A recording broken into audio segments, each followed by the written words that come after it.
This is the story of how I turned a tiny side hustle into a multi-million-dollar business. I had no experience in business, no mentor, and no money to back me up. What I did have was determination and an obsession with solving problems. This is a journey that started from scratch and has completely changed my life. It all began back in 2016 when I was in my late 20s. I had just moved to a new city for a job I didn't love. I was working 60-hour weeks in a corporate job that felt like it was slowly draining me. It wasn't that I hated the work, but I couldn't shake the feeling that I was meant for something more. I was constantly daydreaming about having my own business, but every time I looked at what was required, capital, knowledge, a solid plan, I felt overwhelmed. So, like most people, I pushed those thoughts aside and tried to focus on climbing the corporate ladder. Then came a day that changed everything. It started with an offhand conversation with a coworker about a problem she was dealing with. She worked in marketing and was constantly battling the issue of managing multiple social media accounts for clients, switching between them all day, trying to stay organized. I immediately saw an opportunity. I had been messing around with some basic coding in my spare time, and I knew there had to be a way to automate some of the repetitive tasks she was dealing with. I started brainstorming ideas, trying to think of a tool or solution that could help. In the next few weeks, I spent all my free time learning about APIs, automation, and the inner workings of social media platforms. I wasn't an expert, but I had the drive to figure it out. I built the first version of a tool that could schedule social media posts across multiple platforms, all from one place. It was basic, buggy, and ugly, but it worked. I called it Postpilot. I showed it to my coworker, and she was impressed. I didn't expect much, just a casual, cool idea response, but she asked if I would be willing to try selling it to other businesses. I wasn't sure what to say. I didn't even know how to sell software, but I took the plunge anyway. I put together a simple website, offered a free trial, and started reaching out to small businesses and marketers in my network. The response wasn't overwhelming, but I started getting a few bites. For the next 6 months, I worked on Postpilot every chance I got, mostly evenings and weekends. I didn't have much money to spend on marketing, so I relied on word of mouth. Slowly but surely, the tool began to pick up traction. The more people used it, the more feedback I received, and the more I was able to improve the product.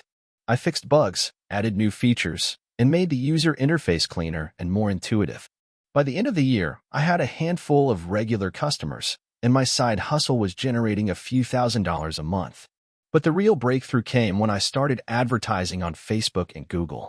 At first, it was a small, experimental budget, but the results were undeniable. I started getting a steady stream of signups, and Postpilot's revenue grew exponentially. I decided to take the leap and quit my day job in 2018.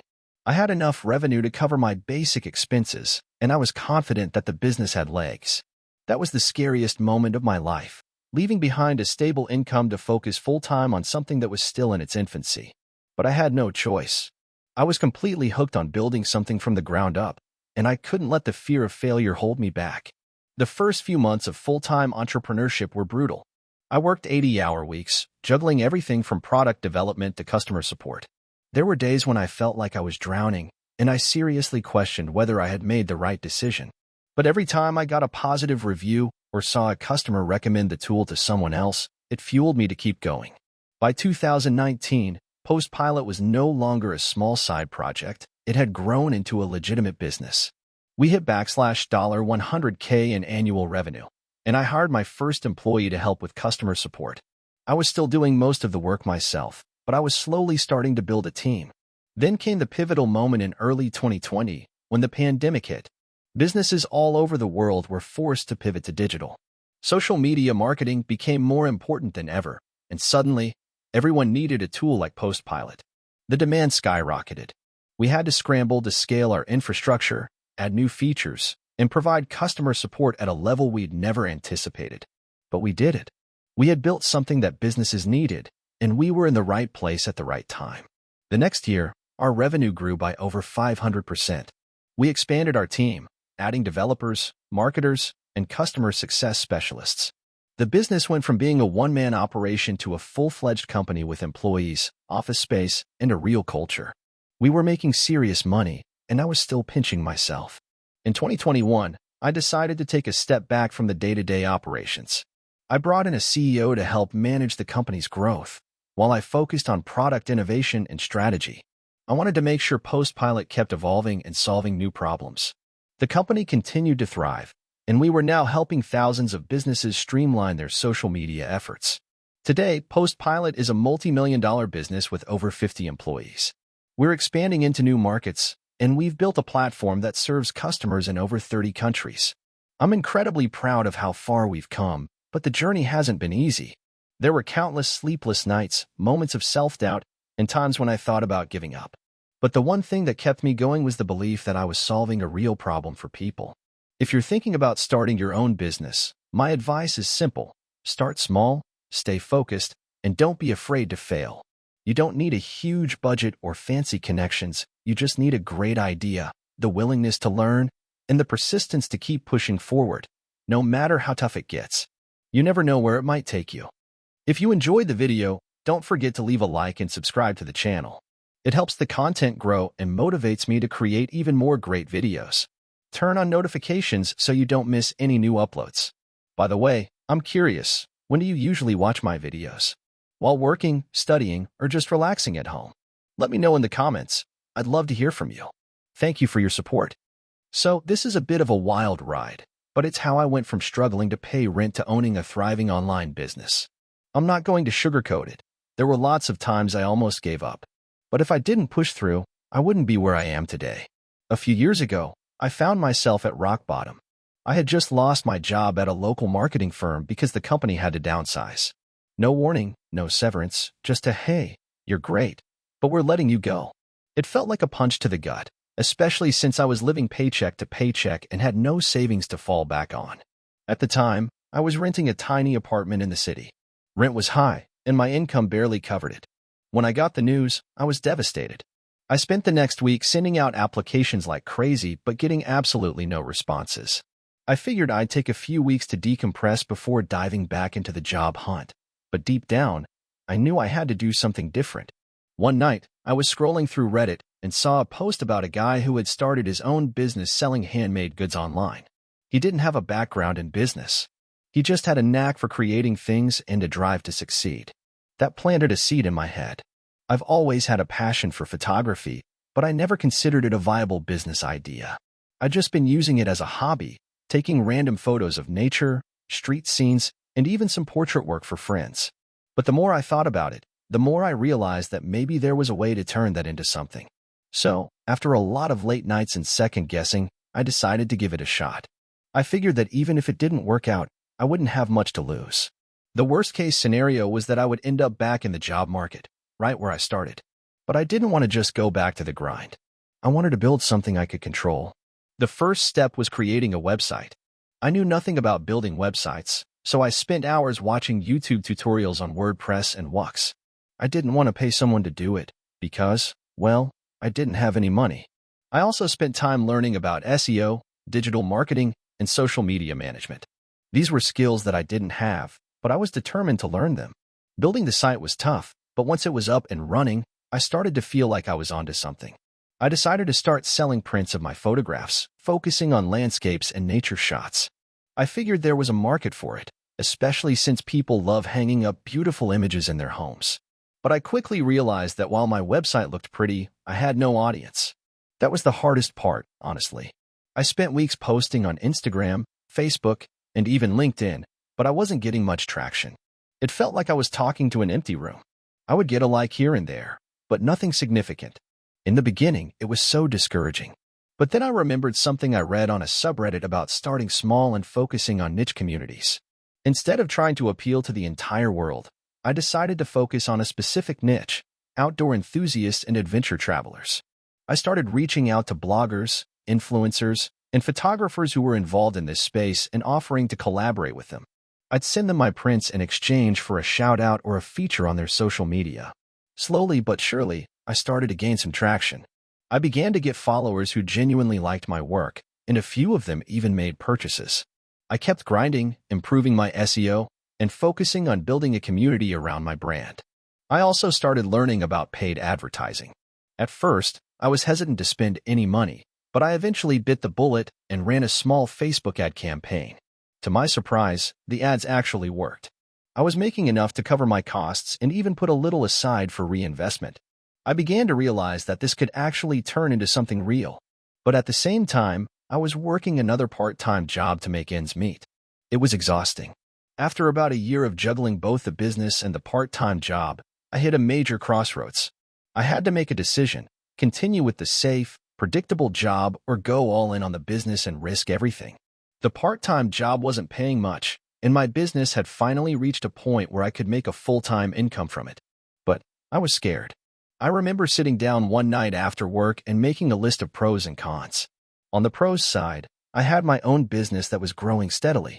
On the cons side, I had no health insurance, no 401k, and no guaranteed paycheck.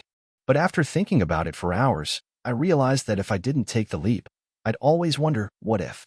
So, I quit my part-time job and went full-time with my photography business.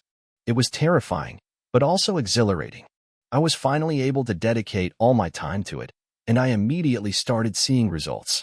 Within a couple of months, I was making more money than I ever had in my previous job. But, of course, there were still challenges. I had to learn how to scale the business, how to outsource tasks I wasn't good at, and how to maintain work-life balance. The biggest challenge was learning to manage my time effectively. When you're running a business, it's easy to get caught up in the constant hustle and burn yourself out. Eventually, I hired a small team to help with customer service, social media, and even marketing. This allowed me to focus more on the creative side and expand my offerings. I started to sell digital downloads of my photos, which were a hit. More and more people started to follow my work, and my business grew exponentially. 3 years later, I'm running a successful online business with a team of 5 people. I'm not a millionaire, but I'm living comfortably, doing what I love, and helping others do the same. I've been able to travel, meet new people, and grow my business beyond what I ever imagined.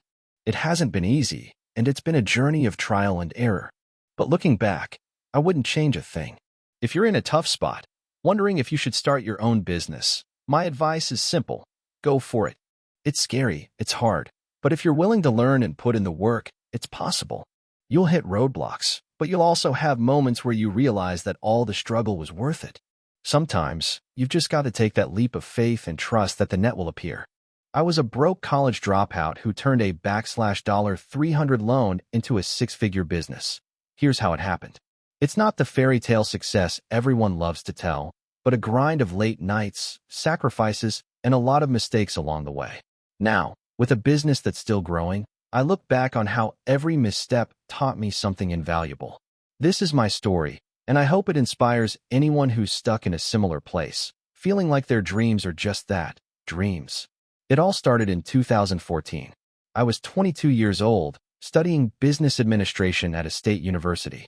At the time, I had no clear direction in life. I was never the straight-A student. I didn't fit the mold of the corporate world or the typical 9 to 5. And while my friends were either on their way to law school or had already secured well-paying internships, I was stuck. I hated the idea of going into debt for a degree I didn't even want. So I dropped out. I didn't tell my parents at first. I kept it to myself and spent a few months aimlessly figuring things out. I thought about starting a blog, maybe a YouTube channel, but nothing clicked. I ended up getting a $12 an hour job at a coffee shop just to keep the bills paid while I thought things through. It was humbling, but I always knew I couldn't stay there forever. One evening, a few months into my job, I was chatting with a regular customer. She was an older woman who had become a kind of coffee shop mentor to me. One day, she asked what I wanted to do with my life, and I confessed that I had no idea. She told me a story about her son. He was in his late 20s and had been trying to figure out what he wanted to do with his life. She mentioned that he'd started a side hustle, selling custom-designed t-shirts online. I had never really thought about it, but the more she talked, the more interested I became. She said, "If you're good at something or can learn something, there's always a market for it." I went home that night and spent hours researching how to start an online business. I stumbled upon platforms like Etsy, Shopify, and Redbubble, and realized that I could sell t-shirts with custom designs without needing to buy inventory up front. I also learned that many successful entrepreneurs had started with minimal funds, which gave me hope. I didn't have much money, just around $300 to my name after paying rent and bills. But that was enough to get started. I decided to start small with custom t-shirts on Etsy. I found a print-on-demand service, created a basic logo, and put up a few designs based on pop culture references. I didn't know anything about design, but I figured I could get away with basic text designs and make it work. The first few months were rough. I spent hours researching how to make better designs, optimize my Etsy listings, and figure out how to get noticed. The only customers I got were friends and family who felt bad for me. My sales were in the single digits. I was about to give up. Then, something shifted. One evening, I had a light bulb moment. I realized that there was a huge, untapped market for niche t-shirts, specifically designs targeting very specific subcultures. I started creating designs for things that I was passionate about, stuff like vintage video games, retro cartoons, and nerdy pop culture references. These were things I loved. But more importantly, I realized that there was a group of people out there who shared the same interests. I also got smarter about my marketing. Instead of hoping customers would find my store, I reached out to Facebook groups, Reddit communities, and Instagram pages that were dedicated to the things I was passionate about. I started posting sneak peeks of my designs and offering discounts to the people who engaged with my posts. Slowly but surely, my audience began to grow. After a few months, I started to see steady sales. Nothing huge, but enough to pay for the next batch of designs and marketing efforts. I reinvested every dollar I made into the business, which meant a lot of late nights and weekends spent designing, posting, and connecting with people online. I didn't take any money out of the business for nearly a year. I wanted to see how much I could grow it before I got too comfortable. Around the 1-year mark, I had my first month where I made over $1,000 in profit. It was a huge milestone for me. I remember feeling like I'd cracked the code, but looking back, I realized how much I still didn't know. I was still working from my tiny apartment, but I had the confidence to start scaling. The next step was hiring. I knew I couldn't keep up with everything myself. I hired a freelance designer to help with new collections and outsourced customer service to a friend who was better at handling emails and inquiries. This allowed me to focus on the big picture, finding new marketing opportunities, expanding my product line, and growing my brand. I started dabbling in Facebook ads and Google ads, testing what worked and what didn't. A lot of my ads failed, but eventually, I found a winning formula.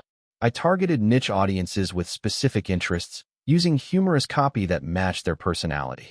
It took some trial and error, but over time, my ad campaigns became more and more effective. By the second year, the business was growing faster than I had ever imagined. I was now making 6 figures a year, working full-time on my business, and finally paying myself a salary. My brand had gained a loyal following, and my designs were being shared all over social media. But this wasn't the end. The journey didn't magically stop because I was successful. In fact, the hardest part came next. As the business scaled, I faced more logistical challenges. Shipping times became an issue. The print-on-demand service I had been using started to fall short on quality, and I needed to switch to a better supplier. I also had to learn how to manage a team, keep track of finances, and handle customer complaints. I spent countless hours figuring out how to streamline operations and improve customer satisfaction. Today, the business is still growing. I'm not a millionaire, but I'm doing what I love. I get to work from home, create things I'm passionate about, and help build a community around my brand. There were many mistakes and setbacks along the way, but every one of them taught me something important. If there's anything I've learned through all of this, it's that persistence and adaptability are key. If you're struggling to find your footing or thinking about giving up, keep pushing. You never know when the breakthrough moment will come. Keep learning, keep iterating, and most importantly, keep going. This business didn't happen overnight, and neither will yours. But if you stay committed and embrace the grind, success is possible, even when it seems like it's nowhere in sight. I started my entrepreneurial journey right after college, though it wasn't by design. I was 22, fresh out of university, and had just earned a degree in business administration. I'd always dreamed of a traditional career path, the 9-to-5 job, climbing up the corporate ladder, and eventually managing teams of people. I thought that was what success looked like. Little did I know, life had different plans for me. It all started with a simple idea that came to me during a random weekend trip to the beach with some friends. We were sitting around, having drinks and chatting about life, when someone mentioned how hard it was to find decent sunscreen that didn't feel greasy or leave a weird white residue. I knew sunscreen was a multi-billion-dollar industry, but I realized that there was still so much room for innovation in this space.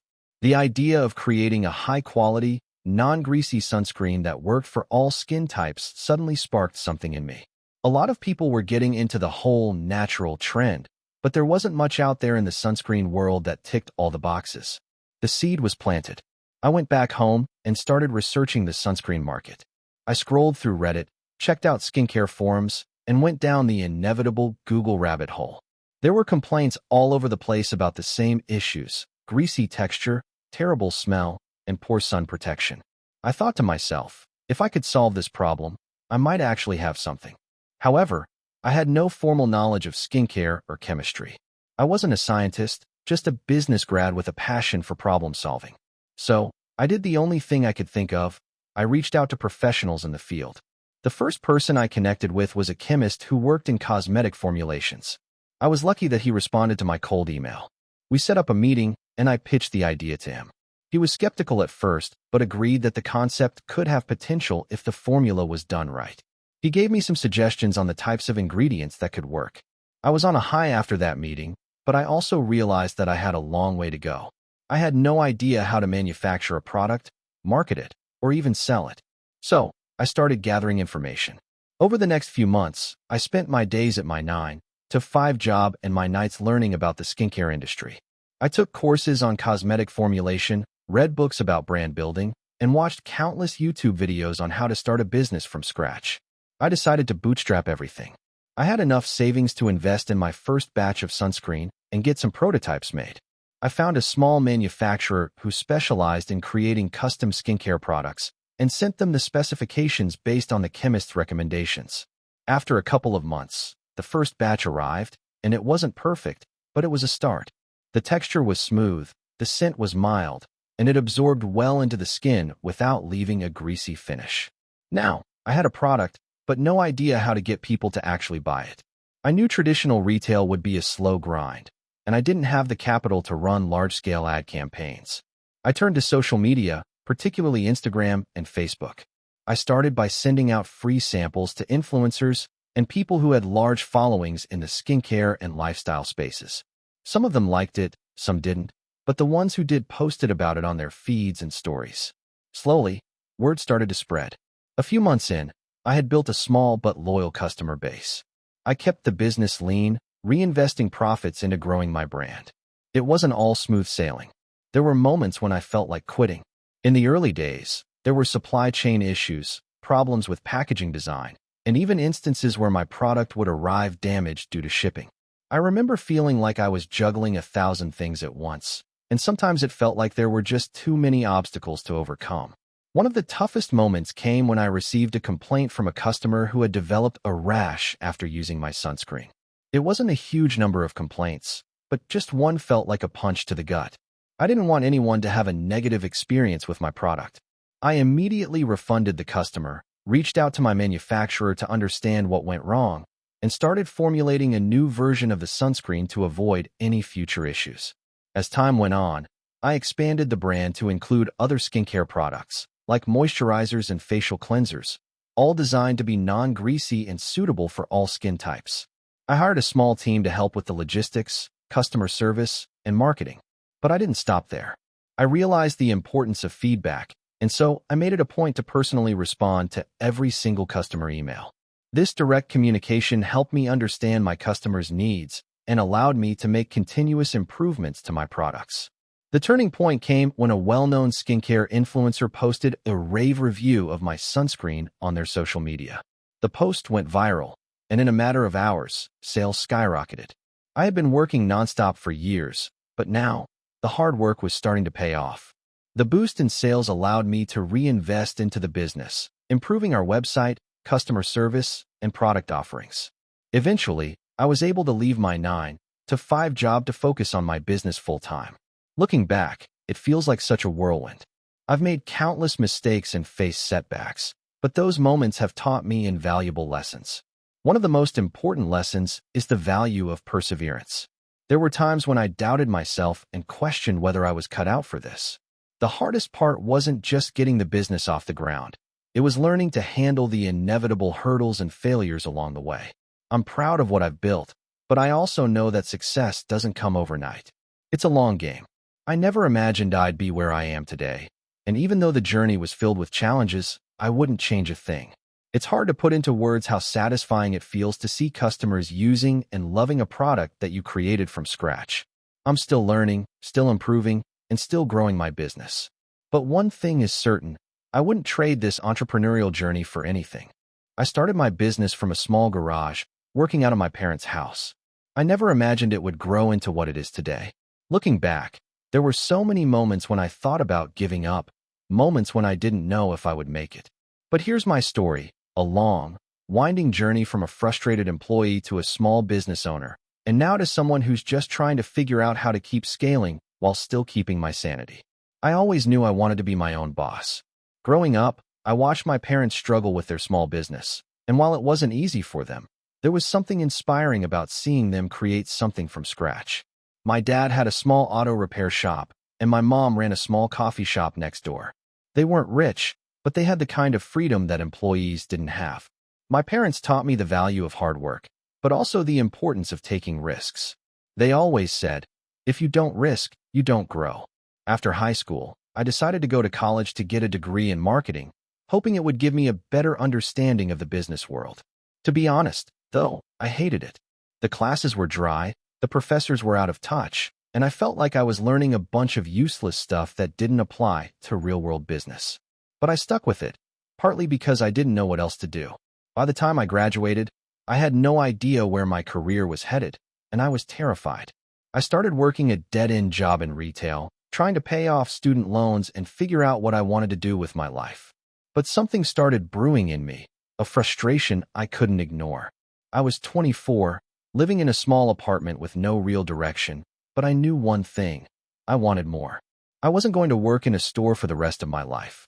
So, after months of daydreaming and reading about successful entrepreneurs, I decided to try my hand at starting a business. I didn't have any startup money, but I had a computer, some marketing skills, and an idea that wouldn't leave my mind: an online store. The idea wasn't groundbreaking or revolutionary. It was just a simple e-commerce site selling custom-printed t-shirts. At the time, custom t-shirts were a popular trend, and the idea of creating a niche brand around them seemed promising. I didn't know much about running an online business, but I figured I could learn as I went.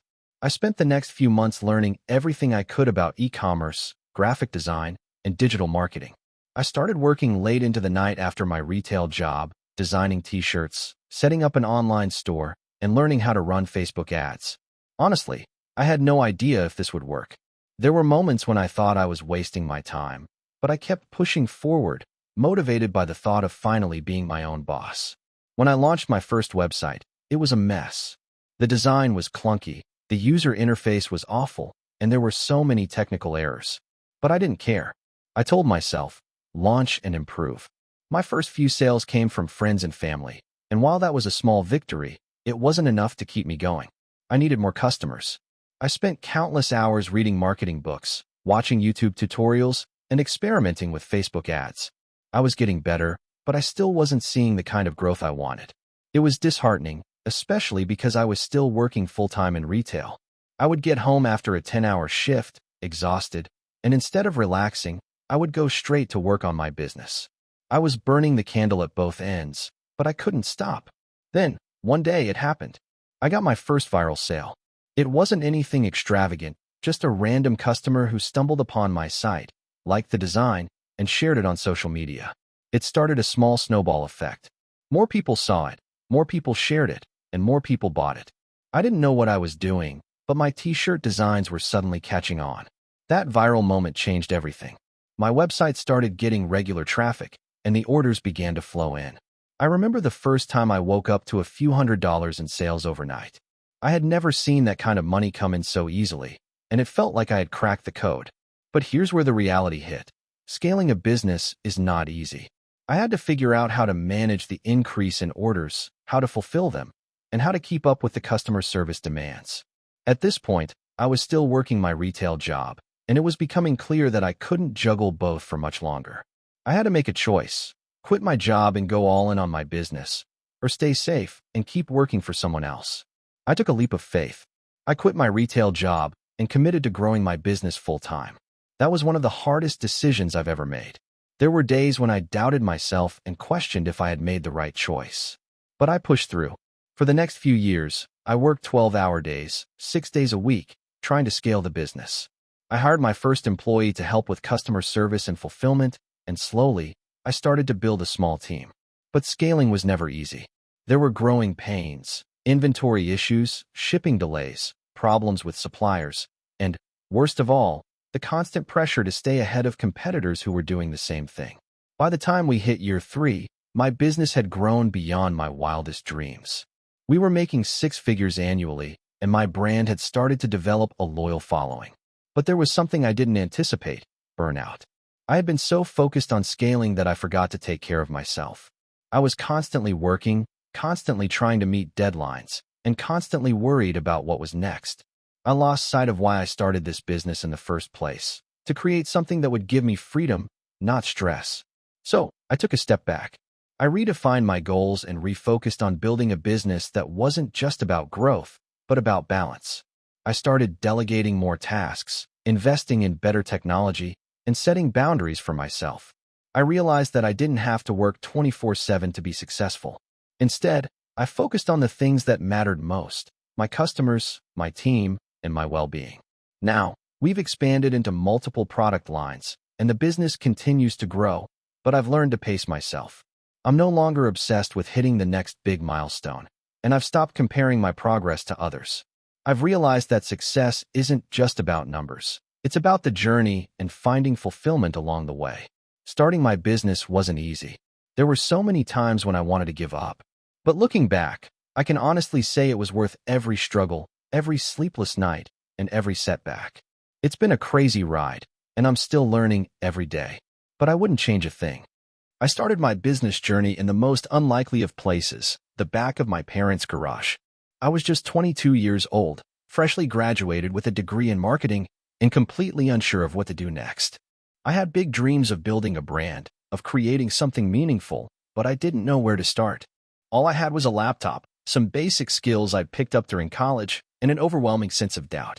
But I also had an idea that wouldn't leave me alone. The idea came to me one day while scrolling through Instagram, looking at influencers promoting random products. I thought, why not create a business that connects influencers with high-quality, niche products that actually make sense for their audiences? There was a lot of fluff in the influencer marketing world, a lot of "here's a product I don't actually care about, but I'm getting paid to promote it" content. I wanted to change that, to create a platform that was different, one where creators only worked with brands they genuinely believed in. That's how I came up with the idea for my first business, an influencer marketing agency. I thought, I can build an online marketplace where smaller businesses can get their products in front of the right creators. The problem was, I had no experience in running a business or making deals with brands. But I was determined. I spent the first few months of my venture doing everything myself. I set up a simple website, learned how to design logos and social media posts, and hustled like crazy to get my first clients. I remember my first meeting with a brand that I'd cold called. I was nervous as hell, practically shaking, but I made the pitch: "You need to work with influencers to grow your brand." They looked at me like I was crazy. "What do you know about influencer marketing?" they asked. "You're just some kid in a garage with no real experience." But somehow, I convinced them. I offered them a deal that was too good to pass up. I connect them with influencers for free in exchange for a percentage of sales from any partnerships I brokered. It was a risk, but I had no choice. If I didn't take it, I knew I'd be stuck in the same place forever. By the time the first campaign was over, I had made exactly $200. It wasn't much, but it was proof that my idea could work. The brand was happy with the results, and I was on cloud 9. But the hard part was just beginning. At that point, I had a very small network of influencers, mostly friends who were active on social media, and a handful of small businesses who were willing to give me a shot. I didn't have much money, but I poured everything I had into my business. I bought ads on Facebook and Instagram, trying to get the word out, but they didn't do much. The real breakthrough came when I realized I needed to connect with influencers directly. I didn't just want to run campaigns for brands. I wanted to build relationships with creators, help them grow their audiences, and make their lives easier. Over the next few months, I went into full networking mode.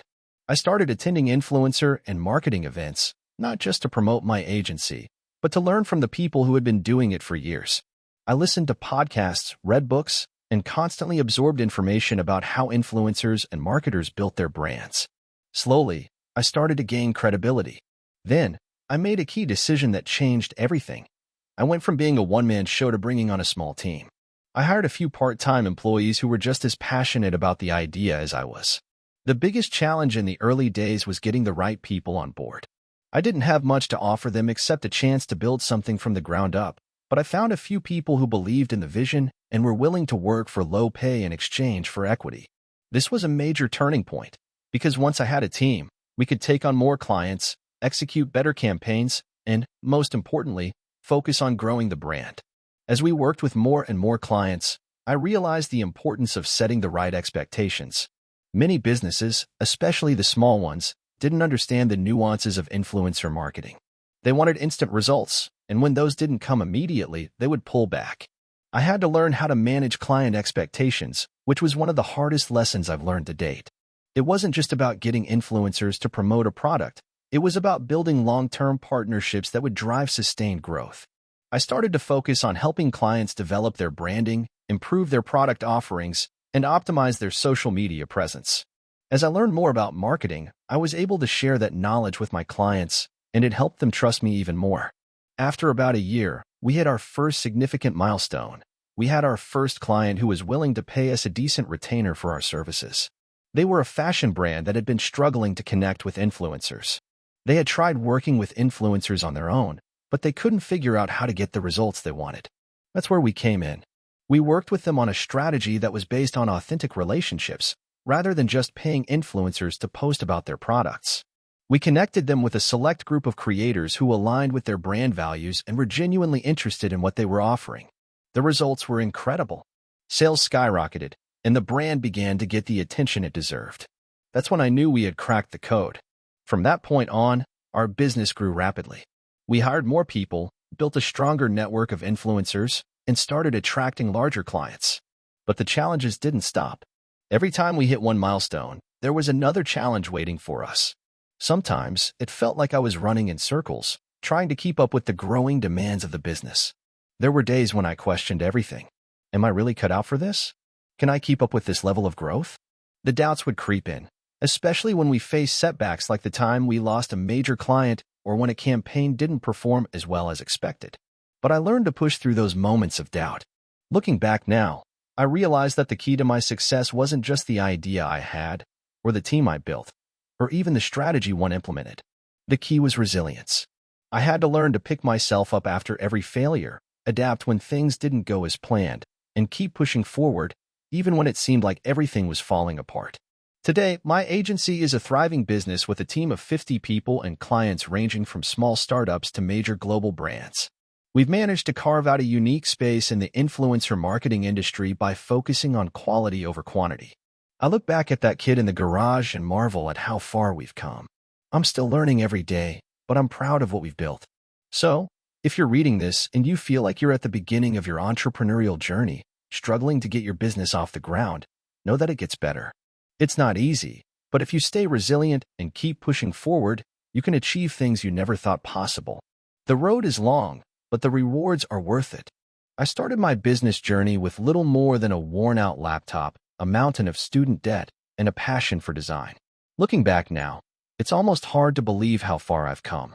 In a span of 6 years, I went from being a broke freelance graphic designer to owning a small but thriving digital marketing agency. And the crazy part? I still feel like I'm just getting started. I had always been drawn to creativity. Ever since high school, I spent hours tinkering with Photoshop, experimenting with logos, and designing websites. I was good, but not great. I never had formal training, and I knew I would have to learn a lot on my own. My parents pushed me toward college, and I ended up getting a degree in business management because they thought it was practical. But even then, my heart wasn't in it. All I wanted to do was create. So, after graduation, I found myself stuck in a job I didn't like, living paycheck to paycheck, with a deep itch to get out and do something on my own. One night, after another stressful day at the office, I decided to stop complaining and take the leap. I was going to give freelance graphic design a shot. It wasn't much of a plan, but I figured it was better than staying in a job that drained me.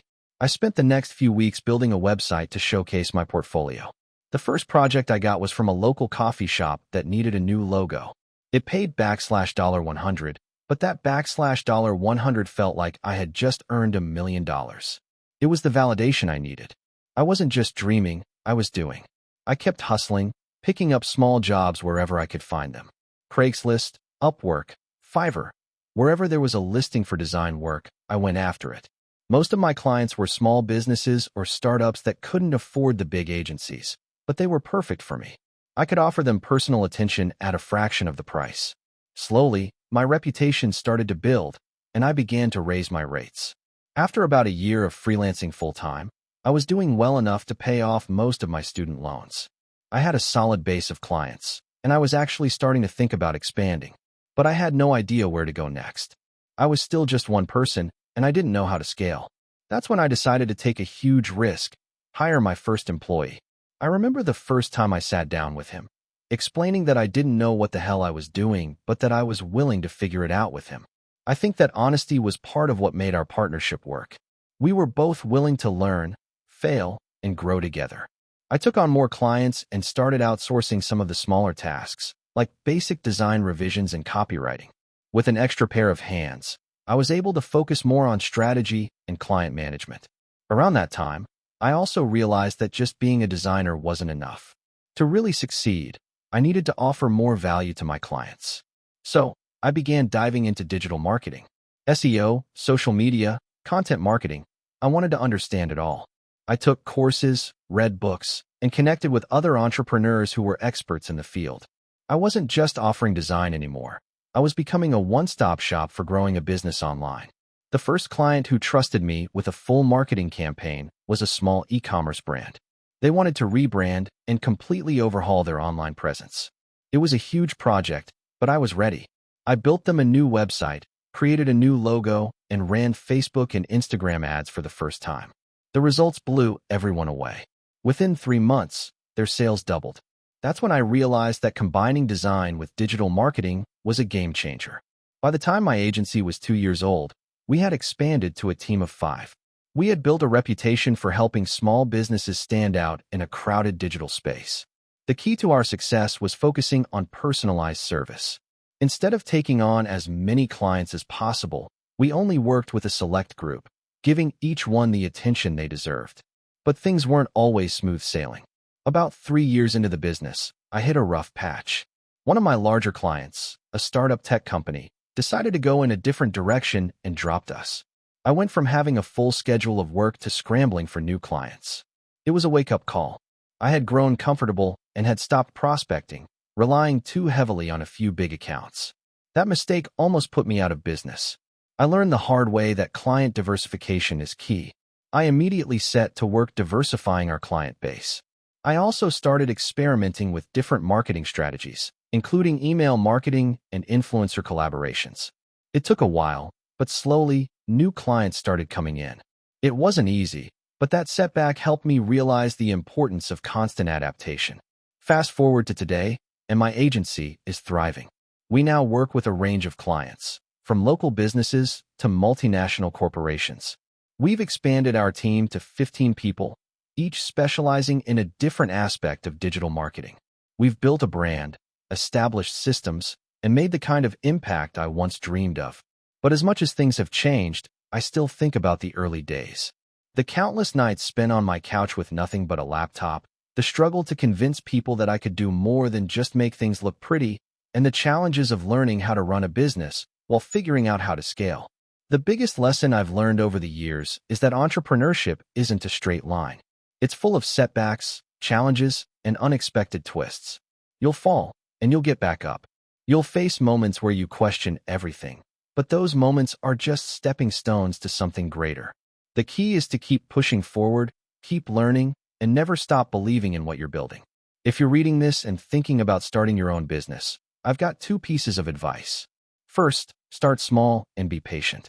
It's easy to get overwhelmed by the idea of building something massive, but you can't get there without taking one step at a time. Second, never underestimate the power of relationships. Networking isn't just about finding clients. It's about building a support system of people who will help you when things get tough. When I look at where I am now, I'm proud of how far I've come, but I know the journey isn't over.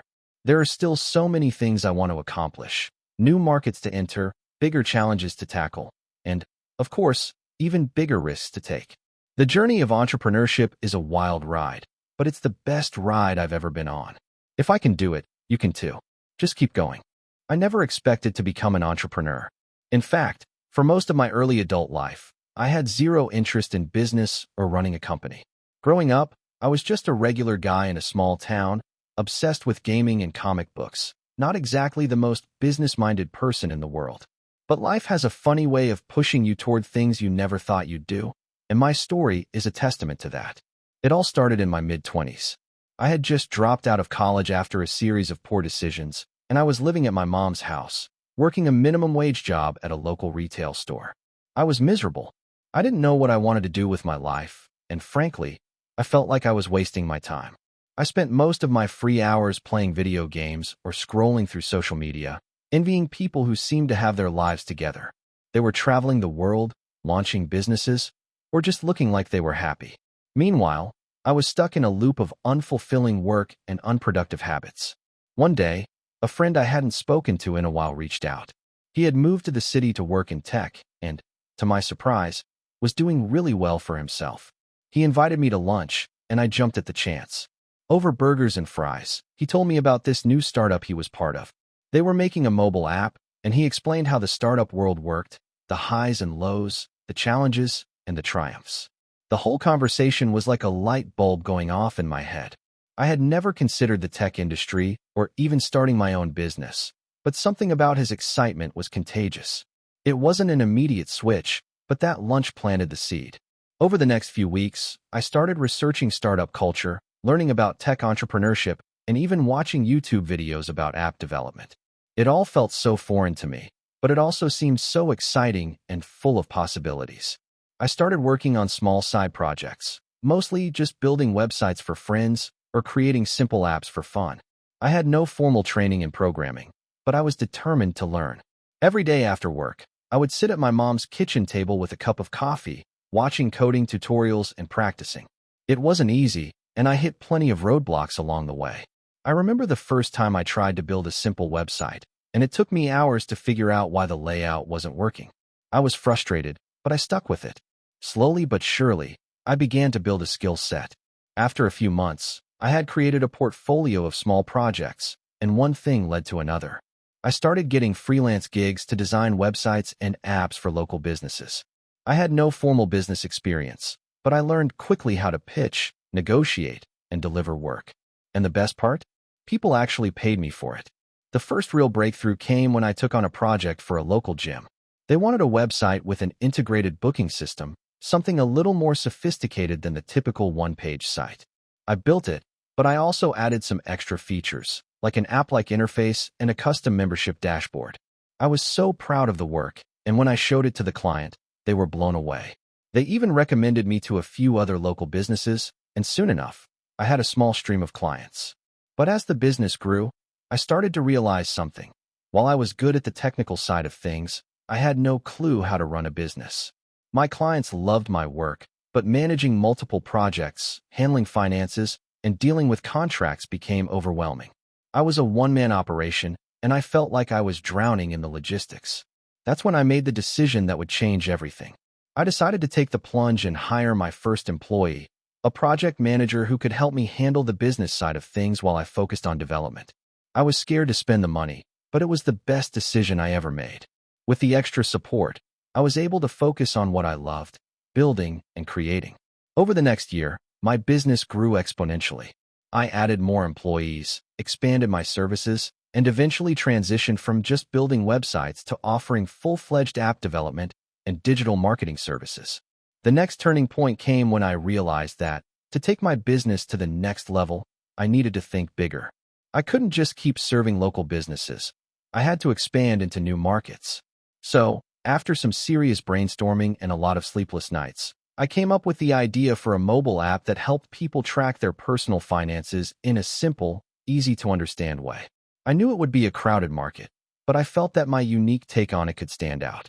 The idea was born, and I immediately began working on it. I poured everything I had into that app: time, money, energy, and passion. The problem was, I didn't have enough of any of those things. I couldn't afford to hire a full development team, so I had to teach myself how to code the app, manage marketing campaigns, and do everything else. The whole process was brutal. I spent months working late into the night, trying to balance client work with my own project. I sacrificed sleep, social time, and personal space just to get this app off the ground. When the app finally launched, I held my breath. I didn't know if anyone would care, but to my surprise, people started downloading it. Slowly at first, then more rapidly as word spread. The reviews were good. Not perfect, but good enough. It didn't go viral, but it started generating enough revenue that I could justify putting more time and money into it. That app didn't make me rich overnight, but it marked a turning point in my career.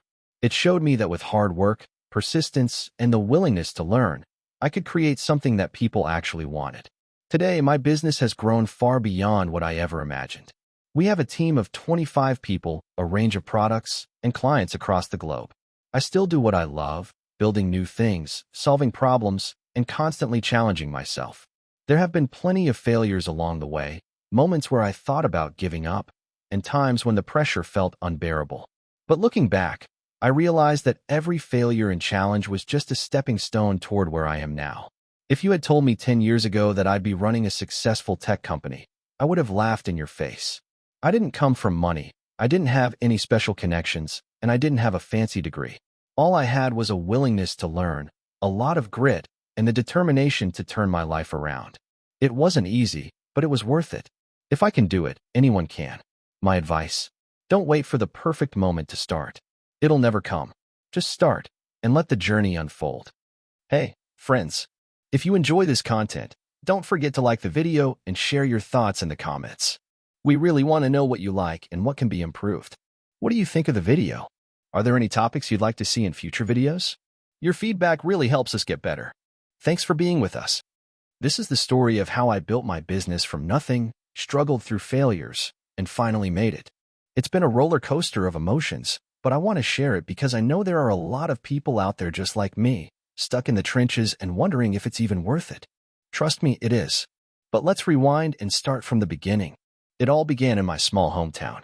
I grew up with a single mom who worked 2 jobs to make ends meet. We were never rich, but we had just enough. I remember those late nights when she would be exhausted after a long shift, yet she always found time to encourage me to dream bigger than our circumstances. She would say, "Don't let where you come from determine where you can go." At the time, I didn't fully understand it, but those words stayed with me. After high school, I decided to go to college, but let's just say it wasn't my thing. I wasn't really passionate about anything specific, and the idea of spending 4 years in a classroom didn't excite me. But I didn't want to disappoint my mom, so I stuck it out for 2 years before dropping out.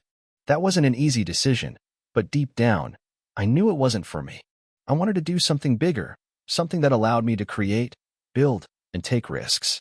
I moved to the city, where I crashed on a friend's couch and got a job at a tech startup as a low-level intern. I was basically doing whatever I could to stay afloat. I learned a lot about business during that time, even though it was mostly from watching others who were much more successful than me. They were creating new things, experimenting, failing, and trying again. It was that sense of constant motion that drew me in. The idea that, through innovation and sheer will, you could shape your future, no matter where you started. But even though I was in the right place, I didn't know what my next step was. The first few months were tough. I was underpaid, overworked, and struggling to figure out what I could contribute that was unique. I spent a lot of time researching, attending networking events, and talking to anyone who would listen. One day, I was sitting in a coffee shop when I had an epiphany. I was chatting with a friend about some of the frustrations I had with my job, and they casually mentioned, you should really just start your own thing.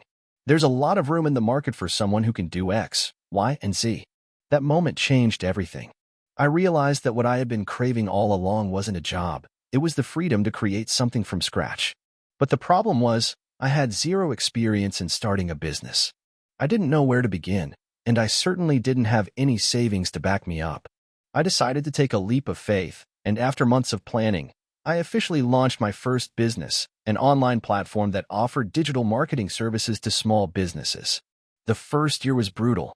I had no clients, no reputation, and no clue how to effectively market myself. My friends and family were supportive, but they didn't understand what I was doing. They didn't get why I was working 16-hour days and barely making any money. I remember one night in particular, sitting at my desk, staring at a pile of unpaid invoices, feeling completely defeated. There were moments where I questioned everything. Did I make the right decision? Was I crazy to think I could pull this off? But despite the doubt and the setbacks, I kept pushing forward. Slowly, clients started trickling in. I remember my first big contract $2,000 for a month of work. It felt like a fortune at the time, but more than the money, it was the validation I needed. Someone actually trusted me with their business. From there, I slowly started building a portfolio and expanding my services.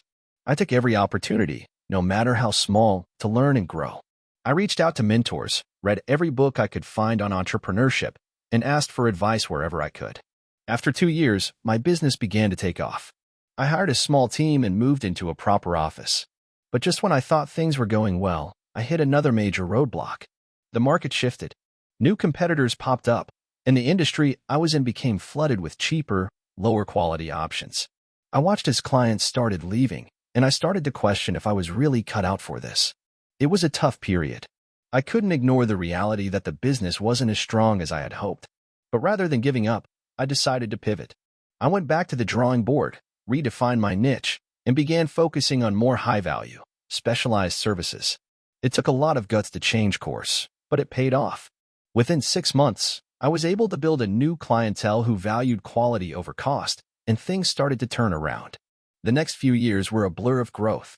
We expanded to multiple cities, hired more people, and started offering additional services like branding and consulting.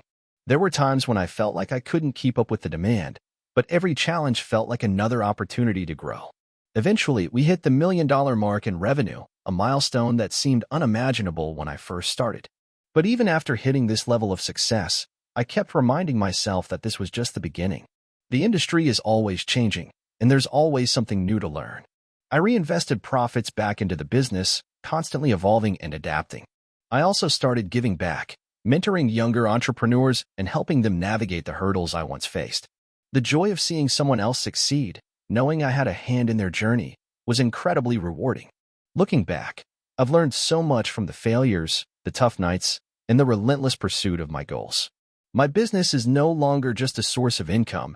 It's become a platform for innovation, growth, and opportunity. I'm proud of what I've built, but I know that the journey is far from over. For anyone out there feeling like they're stuck or wondering if they'll ever make it, here's my advice. Keep going. The hard times are temporary, but the lessons you learn are invaluable. Every failure, every setback, is just a stepping stone toward success. It might not come when you want it, but it will come if you keep pushing. And when you get there, you'll realize it was all worth it. This is the story of how I started from literally nothing, failed a couple of times, and finally found success. It's not the usual tale of, I worked hard and got lucky, but more about learning from my mistakes and turning my failures into stepping stones. It's about the journey, the grind, and realizing that success doesn't always come from doing everything right. It often comes from just not giving up. A bit of background. I grew up in a small town, the kind where everyone knows everyone, and the biggest thing to happen all year is the county fair. My family wasn't poor, but we didn't have much. My parents worked hard to provide for us, but we weren't the type of family to go on vacations or buy fancy things. Still, I was always taught the value of hard work and perseverance. It's a lesson I carry with me to this day. After high school, I went to a local community college, unsure of what I wanted to do with my life. The truth is, I was more focused on finding my own way than on studying for a career. I dabbled in various classes, marketing, business, and a few computer science courses. Nothing really stuck, but I was trying to figure things out. One thing I did know was that I didn't want to work a regular 9-to-5 job. I wasn't built for it, and I felt like I could do more with my time and energy. By the time I graduated, I was no closer to having a clear career path. I tried working at a few places, a retail job here, a food service gig there, but none of them felt right. I didn't want to get stuck in the grind, and I had an itch to do something bigger. So, in 2015, I decided to take a leap and start my own business. It was a small idea at the time, but I thought it had potential. I wanted to create a subscription box service for people who were into niche hobbies, things like tabletop gaming, collecting comics, and model building. It seemed like an interesting market, and I figured I could curate boxes of cool, hard to find items that catered to this specific crowd. I had no prior experience in business, but I was passionate about the idea and I thought I could learn on the go. I spent months researching, creating a website, and sourcing products. At first, I had zero idea what I was doing. I had to learn about inventory management, shipping, customer service, and digital marketing from scratch. I didn't have much money to start with, so I bootstrapped everything. My first few months were brutal. I had a few subscribers, but it wasn't enough to break even. I spent all my time trying to get new customers, but my marketing efforts were scattershot, and I wasn't seeing the results I hoped for. I also made some classic mistakes that come with being a first-time entrepreneur. I overestimated the demand for my product, underpriced my service to attract customers, and ignored the importance of proper budgeting. At one point, I ran out of money and had to close up shop for a while to reevaluate everything. I was devastated. The idea of failing, of letting go of something I put so much work into, crushed me. I was ready to give up. But then something clicked.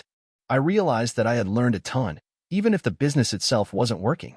I had gained valuable experience in building a website, understanding the logistics of running a business, and seeing firsthand how important customer feedback is. Instead of seeing it as a failure, I started viewing it as a learning opportunity. After all, what's the point of quitting when you've already come this far? So, I decided to restart. This time, I took a step back and rethought my approach. I realized that my original idea had potential, but I wasn't tapping into the right audience. I shifted my focus and decided to create a more personalized experience for the subscribers. I also started looking for more efficient ways to cut costs without compromising quality. I worked on better marketing strategies, focusing more on social media and influencer collaborations, which I hadn't done before. It wasn't an overnight success. In fact, it took me a full year to even break even. But slowly, the business started picking up. I was getting more subscribers, and the feedback I was receiving was incredibly positive. People loved the personalized touch I added, and word started to spread. It wasn't easy, and I still made mistakes along the way, but I was learning and growing with every decision I made. Eventually, the business began to take off. In 2017, I had enough subscribers to turn a profit for the first time. It wasn't a huge profit, but it was a milestone. I continued to reinvest the money into improving the service, sourcing better products, and expanding the brand. By 2019, I had hired a small team and was able to scale the business further. That's when I realized I had built something real, something that wasn't just a side hustle anymore. It was a legitimate company. Looking back, the success didn't come from getting everything perfect on the first try. It came from the persistence to keep going despite all the setbacks. There were countless times when I questioned my decisions and doubted my ability to succeed. But every time I stumbled, I picked myself up and learned from the mistake. Every failure was a lesson in disguise. Now, in 2025, the business is thriving. We have a loyal customer base, and I've expanded the brand to offer more than just subscription boxes. We've got a thriving e-commerce store, exclusive content for members, and even partnerships with some of the biggest names in the hobby industry. I never could have imagined this outcome when I first started. What started as a small, almost ridiculous idea has turned into something that sustains me financially and emotionally. But the journey wasn't easy, and I don't want to sugarcoat it. Entrepreneurship is hard. It's not glamorous. It's filled with moments of doubt, frustration, and isolation. But if you stick with it long enough, the reward can be worth it. The real success isn't in the money or the accolades. It's in the growth and the freedom to pursue what you're passionate about. For me, the journey was just as valuable as the destination. So, if you're reading this and thinking about starting your own business, know that it won't be easy. You'll fail, and you'll feel like quitting. But if you can push through those tough moments and keep going, you'll learn more than you ever could from a textbook. And who knows?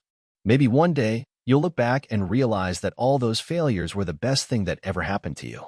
To anyone out there who's still on the fence about taking that leap, do it. Just don't quit. It might take a while, but if you keep moving forward, you'll get there eventually. I did. A couple of years ago, I made a decision that would change the course of my life forever. This is a story of how I went from being a broke college dropout working minimum wage jobs to building my own successful online business. It's a bit long, but I want to share everything, because if I can do it, anyone can. Back in 2017, I dropped out of college. To be honest, I was never cut out for it. I was in a business program, but the classes felt pointless, and I hated the whole environment. I was struggling with motivation, and the debt was piling up. I spent most of my time working part-time jobs, trying to cover rent and other expenses. I knew I wasn't going to finish my degree, but I also had no clear direction. At that time, I felt completely lost. One night, after a long shift at a local restaurant, I was scrolling through Instagram and saw a post from someone talking about their online business. They were making money selling digital products, ebooks, courses, and guides. I was curious and looked into it further. I had no idea how people made money like that. I mean, who was buying this stuff? But the more I dug into it, the more I realized there was a whole world of people out there who were making money by sharing their knowledge online. I was skeptical at first, but something clicked. It was the first time I felt like I could do something that would actually lead to financial freedom. I didn't have money to invest in some fancy course or business idea, but I was determined to try something. The first step was figuring out what skills or knowledge I had that could be valuable to someone else. At that point, I had been a decent graphic designer since high school. I had never taken formal classes, but I was always tinkering around with Photoshop and Illustrator. People in my life always complimented my designs, and I had even helped a few friends with logos and social media posts. I figured, hey, why not turn this into something more serious? I started researching how to sell design services online. I knew there were platforms like Fiverr, Upwork, and 99 Designs where I could offer my skills. I signed up for Fiverr and created a profile, showcasing my portfolio. I had maybe one or two things in my portfolio at that point, but I was hungry to start. My first few gigs were painfully slow. I got one or two clients, but I wasn't making much. I had no idea how to stand out among the hundreds of other designers, and my prices were too low. What I quickly learned was that standing out wasn't just about how good my designs were, it was about my marketing. I had to learn to pitch myself and my work in a way that made clients trust me. I started reaching out to potential clients directly, offering to design for them at a lower price in exchange for reviews. Gradually, my reviews started to pile up. I wasn't making a ton of money, but I was learning a lot. Around this time, I realized I needed to scale up. I couldn't do everything myself if I wanted to grow. I started outsourcing small tasks like revisions and simple design work to other freelancers. This allowed me to focus on what I was best at, creating the initial designs and managing the client relationship. This was a huge shift for me. For the first time, I wasn't just a freelancer, I was running a small design business. At this point, I started branching out to other platforms. I joined Upwork and applied for higher-paying gigs. I spent hours crafting custom proposals for each job. Slowly but surely, the gigs started coming in. I was still working part-time jobs to make ends meet, but now I had some side income from my design business. The next big breakthrough came when I discovered how to leverage social media to drive traffic to my services. I started sharing my work on Instagram and LinkedIn. I created a website showcasing my portfolio and a blog where I posted design tips and case studies. I quickly realized the power of content marketing. People started reaching out to me, not just for design work, but also for advice and guidance on building their own businesses. That's when I had an idea. Why not create an online course that teaches people how to get started with graphic design and build a business around it? I was no expert, but I had learned so much in the last year and felt I could provide value to others. I started recording tutorial videos, writing guides, and sharing my experiences. I launched the course on Teachable and marketed it through my Instagram. To my surprise, people actually bought it. It wasn't a huge amount at first, but it was enough to make me realize that I could generate income while I slept. I started focusing more on the online course and less on client work. By the end of my first year of offering the course, I was making more money than I ever had in my part-time jobs, and I was finally able to quit them altogether. Building my course was a huge turning point, but it didn't come without its challenges. I spent hours every day working on content creation, improving my marketing strategies, and engaging with my students. I had to learn about email marketing, sales funnels, and paid ads. There were months where I thought it wasn't going to work, but I pushed through. Slowly but surely, the income from my course grew, and I was able to reinvest that money into growing my business further. By 2020, I had turned my small freelance design business into a full-fledged brand. I had multiple courses, a growing social media presence, and a small team helping me with admin tasks. It was surreal to think that just a few years earlier, I had been struggling to make rent. Today, I run a six-figure business. I still design, but now I spend most of my time managing my brand, working with a small team, and creating new content for my courses. My business allows me to travel, work from anywhere, and live life on my terms. The road wasn't easy. There were many times when I felt like giving up. I was constantly overwhelmed with learning new things and adjusting to the needs of my growing business. But the thing that kept me going was the belief that this was my chance to build something that would truly make a difference in my life. Looking back, I don't regret dropping out of college. I'm not saying that's the right choice for everyone, but for me, it was. I found my own path, and it's led me to a place where I feel like I can truly be my own boss. If you're thinking about starting your own business, just know it's not easy, but it's possible. Stay persistent, keep learning, and don't be afraid to fail, because failure is just part of the journey. If I can do it, so can you. I started my first business when I was 19, with little more than a computer, an internet connection, and a burning desire to not have to answer to anyone. It wasn't always glamorous, and I faced more failures than I'd like to admit. But looking back, those years were absolutely crucial in shaping the entrepreneur I am today. This is my journey, from scraping together my first few bucks to finally building something that allowed me to achieve financial freedom. I'll be honest, I didn't have a clue what I was doing when I started. I was fresh out of high school, working a dead-end retail job to save up for college that I didn't even want to go to. All my friends were in university, but I had this itch to do something on my own. I remember sitting at a coffee shop, scrolling through social media, seeing all these young people living their dream lives, making money online, and I thought, why not me? I had no idea how, but I was determined to figure it out. I spent hours every day reading articles, watching YouTube tutorials, and signing up for free online courses. I tried everything: blogging, dropshipping, affiliate marketing, even selling random products on eBay. None of it worked at first. I was burning through my savings, buying courses and tools that promised to make me rich overnight, but all I had to show for it was a bunch of useless knowledge and a depleted bank account. I was frustrated. But then something changed. I started to realize that I was thinking about the process all wrong. Instead of chasing money, I needed to focus on solving problems. I needed to figure out what people actually needed, not what I thought they needed. So, I took a step back and started researching. I dug into online forums, listened to podcasts, and started paying attention to the problems people were talking about. One thing stood out: small business owners, especially those who were just starting out like me, were struggling with marketing. I thought, okay, here's something I can do.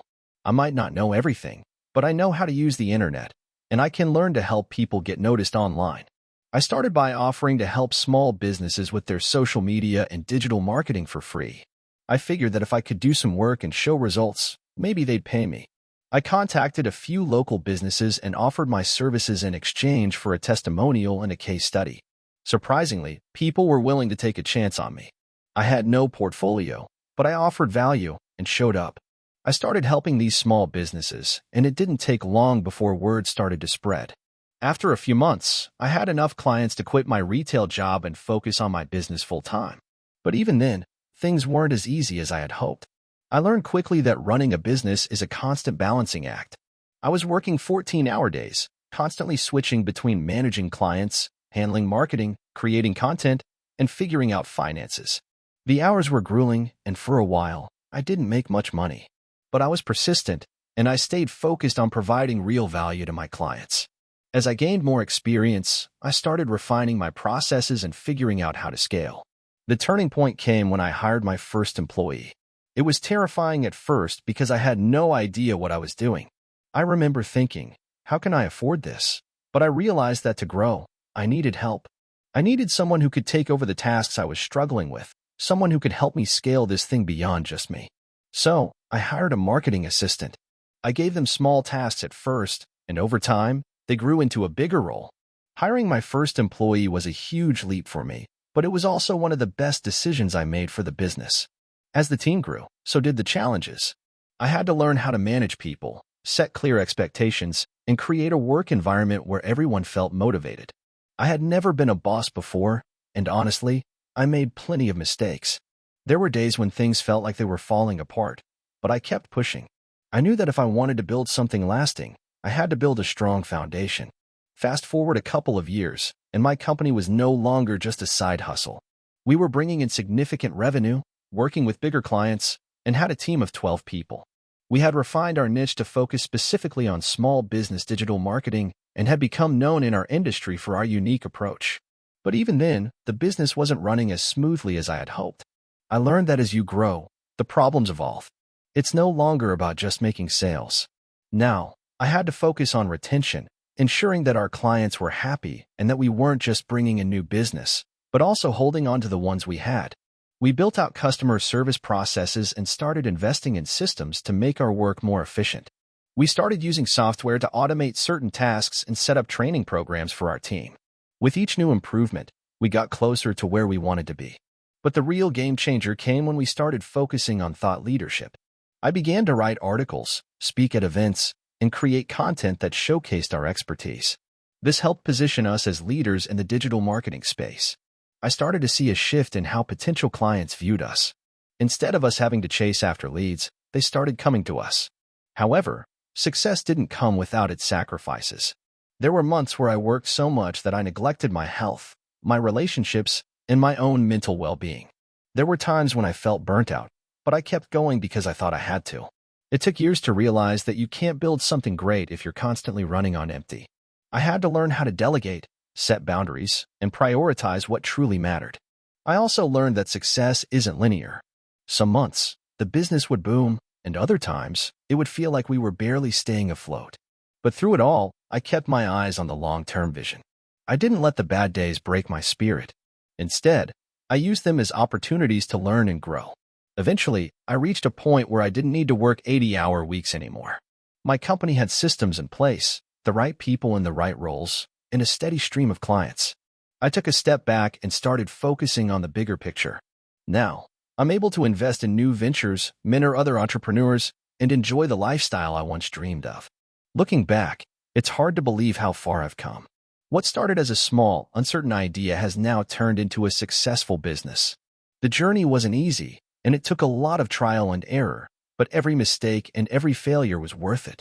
Entrepreneurship is not about avoiding failure. It's about learning from it and never giving up. To anyone out there who's just starting or feeling stuck, keep going. It won't always make sense, and it won't always be easy, but it's worth it.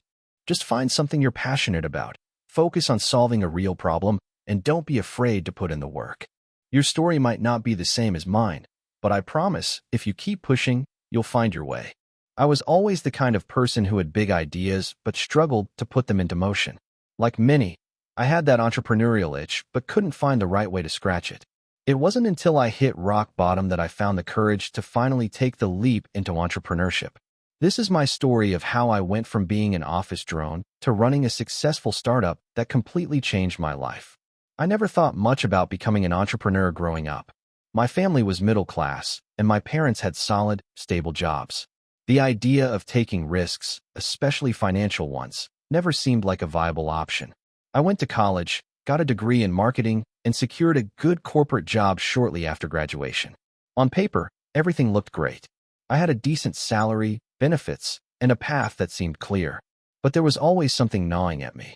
The first few years were a blur of monotonous meetings, office politics, and a sense of growing dissatisfaction. I had a good team, but I felt disconnected from the work. My heart wasn't in it. I had a ton of creative energy, but it felt like it was being wasted in a cubicle, producing reports that no one would ever read. I'd spend my lunch breaks brainstorming ideas for products or services that could solve real-world problems, but I always dismissed them. I didn't have the time. I didn't have the resources. I didn't have the guts. Everything changed one fateful morning. I was let go. The company was downsizing, and I was one of the casualties. I was devastated at first. How would I pay my bills? What would I do with my life? The crushing reality of losing my job hit harder than I expected. But as the days passed, I found myself oddly relieved. There was a freedom I hadn't felt in years. At first, I tried to land another corporate job.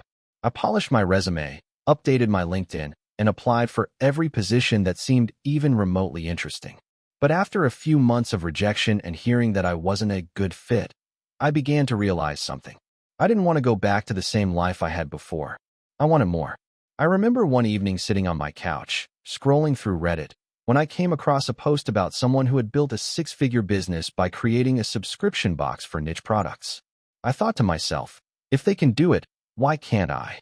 That night, I went down a rabbit hole, reading articles, watching YouTube videos, and listening to podcasts about starting a business. The more I learned, the more I became convinced that I could do this. I had no money saved up, no business experience, and very little idea of where to start, but I had something that mattered more than all that: the drive to make it work. I decided to take a leap of faith, even though everything inside me screamed to stay safe. I started small, with an idea I'd been toying with for months: a subscription box for eco-friendly, sustainable products. I called it Earthbox. The concept was simple. Each month, subscribers would receive a curated selection of products that helped them live more sustainably. Everything would be eco-friendly, from the packaging to the items themselves. I had no idea if people would even want this, but I was passionate about the cause. I knew that the world was shifting toward more conscious consumerism, and I wanted to be a part of that movement. The first few weeks were rough. I didn't have a warehouse, so I converted my garage into a makeshift fulfillment center. My kitchen table became my office, and I spent countless hours researching suppliers, negotiating prices, and designing the website. The hardest part was figuring out how to get the word out. I had no budget for marketing. I didn't even have an email list. But what I did have was social media. I spent hours crafting posts, sharing my journey, and connecting with influencers in the sustainability space. Slowly but surely, I started gaining traction. People were responding to my posts, asking questions, and sharing my content. I even managed to secure a few shout-outs from eco-friendly influencers who were willing to support my brand. Before I knew it, my first batch of subscribers started rolling in. I remember the first time I saw an order come through. It was an exhilarating feeling, knowing that someone, a complete stranger, had trusted me enough to pay for something I had created. The order was small, just one box, but it felt like I had won the lottery. I spent the next few hours packaging and sending out the box with a sense of pride I can't quite explain. The next few months were a whirlwind. I spent every waking hour growing the business. I refined the process, reached out to more potential suppliers, and worked to improve the quality of the boxes. But there were plenty of obstacles along the way. I encountered issues with suppliers, problems with packaging, and even a website crash that cost me a week of sales. Each time something went wrong, I wanted to throw in the towel. But I didn't. I learned to see challenges as opportunities to improve. By the end of the first year, Earthbox had surpassed $100,000 in revenue. It wasn't huge, but it was enough to prove that the concept had legs. I reinvested every penny into scaling the business. I hired a small team, moved into a small office, and expanded my product offerings. As the business grew, so did my confidence. Today, Earthbox is a full-fledged company with a growing customer base, a team of 5 employees, and a warehouse. We've expanded to offer not just subscription boxes, but also eco-friendly products through an online store. We've had partnerships with larger brands and have been featured in major publications. It's surreal to think back on those early days when I was just one person in my kitchen, unsure of what the future would hold. Looking back, I can confidently say that the hardest part wasn't starting the business. It was overcoming my fear of failure. I had to learn to trust myself, to take risks, and to be comfortable with uncertainty. If there's one thing I wish I could have told myself back then, it's that failure isn't the end. It's part of the process. Entrepreneurship has changed my life in ways I never imagined. I'm financially independent, I have a sense of purpose, and I've met incredible people along the way. Most importantly, I'm doing work that I'm passionate about, work that makes a difference in the world. The journey wasn't easy, but it was worth every late night, every failure, and every moment of doubt. If you're reading this and you're stuck in a job you don't love, know that it's possible to make a change. It won't be easy, and it won't happen overnight. But with perseverance and a little bit of faith, you can create something truly meaningful. The road may be bumpy, but the rewards are beyond anything you can imagine. Just take that first step and never look back. I started my entrepreneurial journey in my small college dorm room. I had zero experience, no business degree, and honestly, no idea what I was doing. But I had a burning desire to create something that could change my life. And if I'm being honest, I was tired of working the typical minimum wage jobs that barely covered my living expenses. I had always been the kind of person to try side hustles. In high school, I sold custom t-shirts for events, helped local businesses with basic marketing, and even did some freelance web design. But none of these were the game changer I was looking for. College was the time I decided to go all in on my next big idea. One night, as I was scrolling through social media, I saw a post from an influencer I followed. They were talking about a new supplement they were taking that helped with focus and energy, especially for those who had long study sessions. It wasn't anything revolutionary, but the idea sparked something in me. What if I could create a brand around wellness that not only provided good products but also connected with college students like myself who needed help managing stress and focus? The next day, I started researching the wellness space. I had no connections in the industry, and the thought of dealing with suppliers and manufacturing was intimidating. But I was determined. I spent hours learning about different types of supplements, how to source them, and the regulatory hurdles I'd have to jump through. It wasn't glamorous, and it wasn't easy, but I felt that initial rush of excitement. This could work. I decided to launch a product line focusing on stress relief, mental clarity, and energy. The next big hurdle was money. I was a broke college student. My savings were in the low hundreds, and borrowing from my parents wasn't an option. I turned to crowdfunding. This was around the time Kickstarter was gaining popularity. I spent days perfecting my pitch and filming a video where I explained my mission, showed off the prototypes, and shared my story of being a college student struggling with stress and focus. I wasn't asking for much, just $10,000 to help cover the cost of manufacturing and shipping. I knew it was a long shot, but I thought, why not? To my surprise, it worked. I wasn't asking for a huge amount of money, but the response I got was overwhelming. People were willing to support me, and in just 30 days, I had raised $12,500. It wasn't a huge fortune, but it was enough to start ordering products in bulk. I connected with a manufacturer that could create the supplement at a reasonable cost, and I began planning for the launch. The first few months were brutal. My product arrived later than expected, and the packaging wasn't as clean as I'd hoped. But the bigger issue was the marketing. I had no experience in advertising or building a brand, and I had no budget for ads. My social media following was small, and even though I had some influencers who were willing to help me promote, they weren't big names. So I started reaching out to smaller influencers, people who had a decent following but weren't as saturated as the big names. I offered them free products and asked them to share their honest opinions. Slowly but surely, word began to spread. The first sale was the sweetest thing I had ever experienced. I remember the email notification going off at 3 a.m. I was ecstatic. Someone out there had found value in what I was creating. However, as sales grew, so did the problems. Orders were being placed faster than I could ship them. My little dorm room turned into a makeshift warehouse with boxes piled up to the ceiling.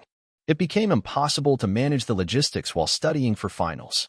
I started working late into the night, packing orders and running them to the post office at 2 a.m. just to get them out the door. I realized I couldn't scale the business on my own. I needed help. I hired a couple of friends to assist me with packing and handling customer service.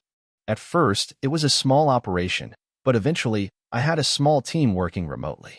We used tools like Shopify and Zapier to automate processes and keep everything running smoothly. Fast forward to the next year. The business had grown to the point where I was making a solid income, but I still hadn't left college. Balancing school, a growing business, and my social life was overwhelming. But I was determined to finish my degree. The pressure was high, but it taught me how to prioritize and be incredibly efficient with my time. I knew that after graduation, I wanted to go full-time with the business. So, I spent the year building systems, learning everything I could about supply chain management, and ensuring I had a strong foundation. When I finally graduated, I took the leap. I quit my job offer in marketing, which was an obvious safe route for most graduates, and went full-time with my business. I had learned so much over the past few years, but the real challenge began. Managing growth wasn't as easy as it seemed. There were constant growing pains. Sometimes the supply chain would break down, or a batch of product would have a slight quality issue that could ruin our reputation. I spent countless sleepless nights solving problems and working with the team to keep things on track. The turning point came when I was able to land a major deal with a national retailer. It was a huge break, something I never thought would happen this early. But with it came even more stress.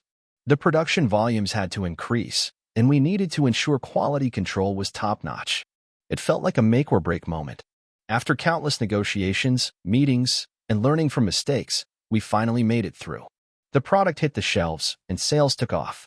However, the greatest lesson I learned through all this wasn't about the sales or the money. It was about the people I worked with and the importance of a strong team.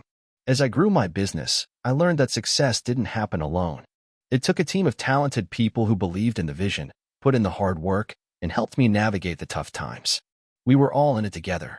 Now, years later, the business has grown beyond what I ever imagined. We expanded into other wellness products, hired a bigger team, and even moved into a larger office space.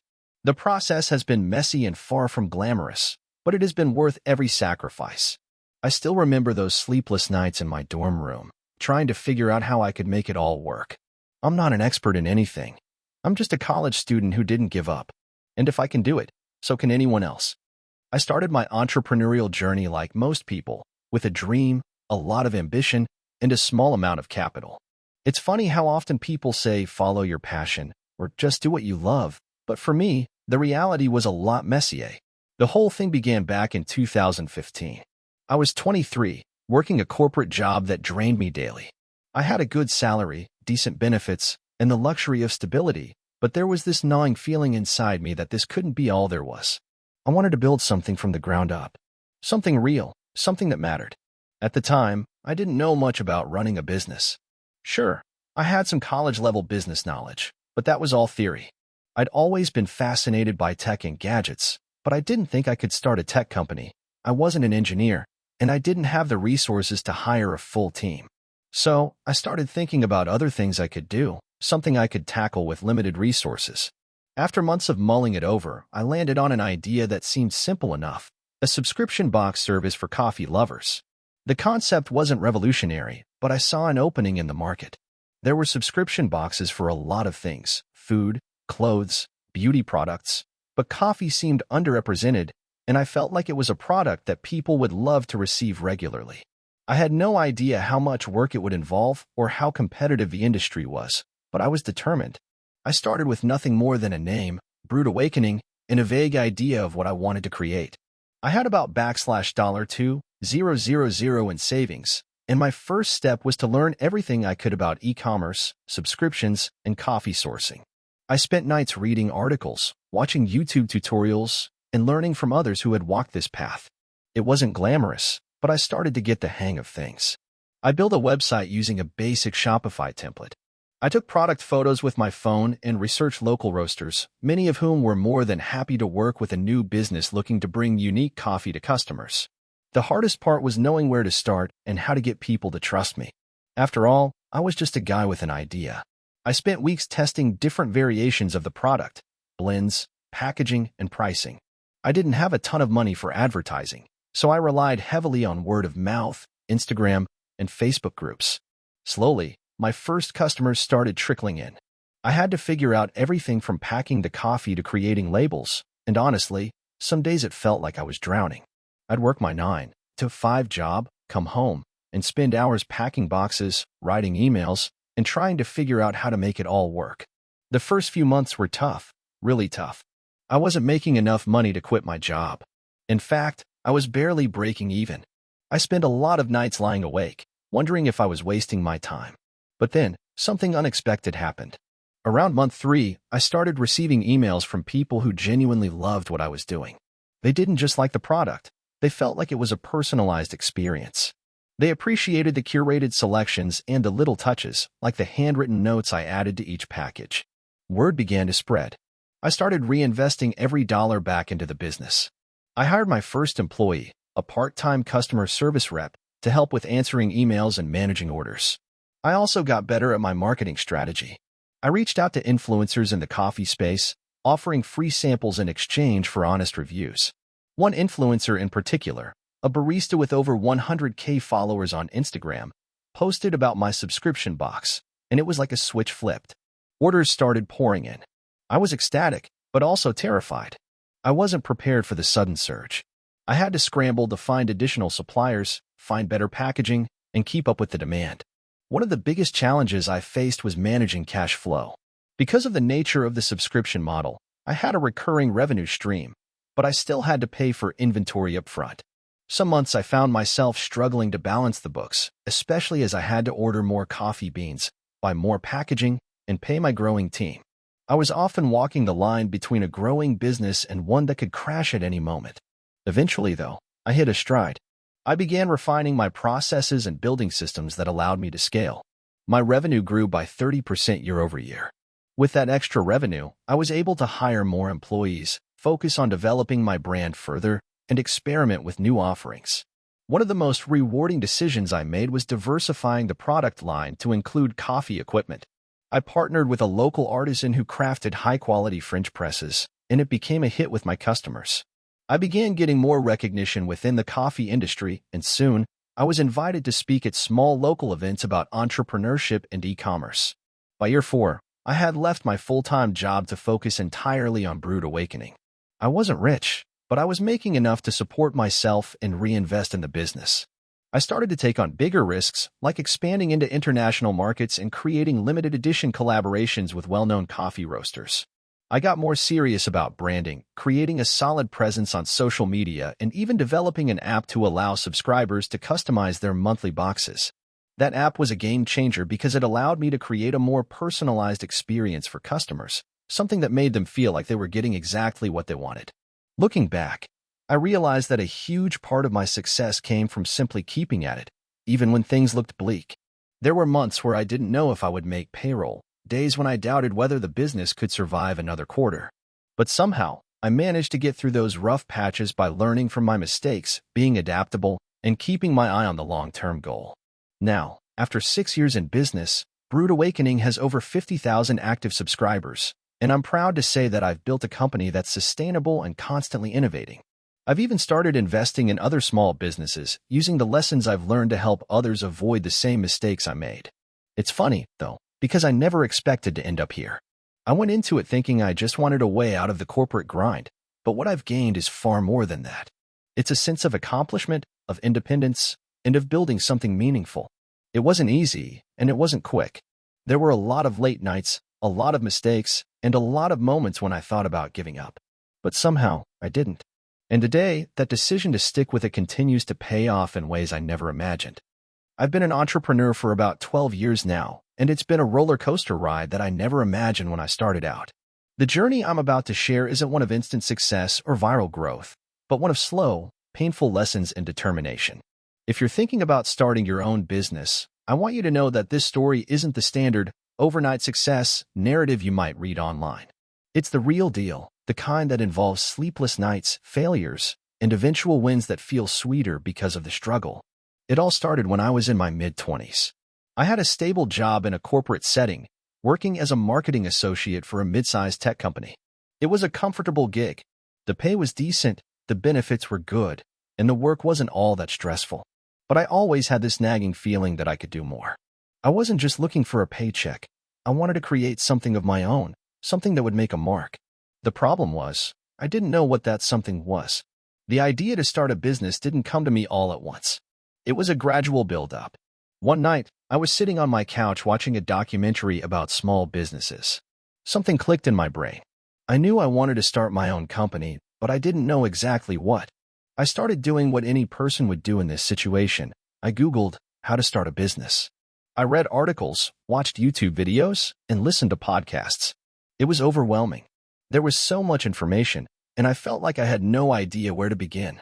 But after weeks of research, I decided to narrow it down to what I knew best: marketing. Specifically, helping small businesses grow their digital presence. I'd seen countless small business owners struggle with building websites, social media, and SEO. I thought, why not help them with that? That's when I decided to start a digital marketing agency.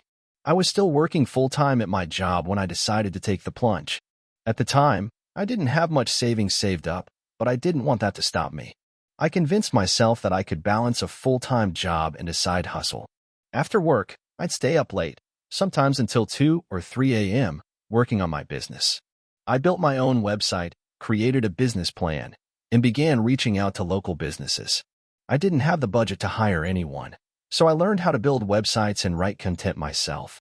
I remember my first client. It was a small cafe in the downtown area. The owner was a nice woman who seemed desperate for help. Her website was outdated, and she had no social media presence. I pitched her a website redesign and a social media strategy. I offered to do it for a discount, since I was just starting out. She agreed, and I got to work. The whole process was a mess. I had no idea what I was doing. I spent hours trying to design the website, learning on the fly how to make everything look professional. When I finally finished, I was so proud of myself, but I also knew it could have been better. The website didn't generate a lot of traffic, and her social media posts didn't go viral like I had hoped. But it was a start. I was learning. Fast forward a few months, and I had a few more clients under my belt. None of them were big-name businesses, but they were enough to keep me going. My side hustle had become a lot more than just a hobby. I was making some money, and that felt incredible. Still, it wasn't all smooth sailing. I'd hit several walls along the way. For example, I struggled to find a pricing model that worked. I started out charging too little, and then when I raised my prices, I lost clients. It was a constant trial and error. The biggest challenge, though, came when I was forced to leave my corporate job. My employer downsized, and I was laid off. At first, I was devastated. I had no backup plan. I was terrified. But then, something unexpected happened. I realized I was now forced to make this business work. It was sink or swim. I decided to take the plunge and go all in on my agency. I started networking more actively, attending local small business meetups, and trying to make connections in any way I could. I also began focusing more on the kind of marketing I wanted to do.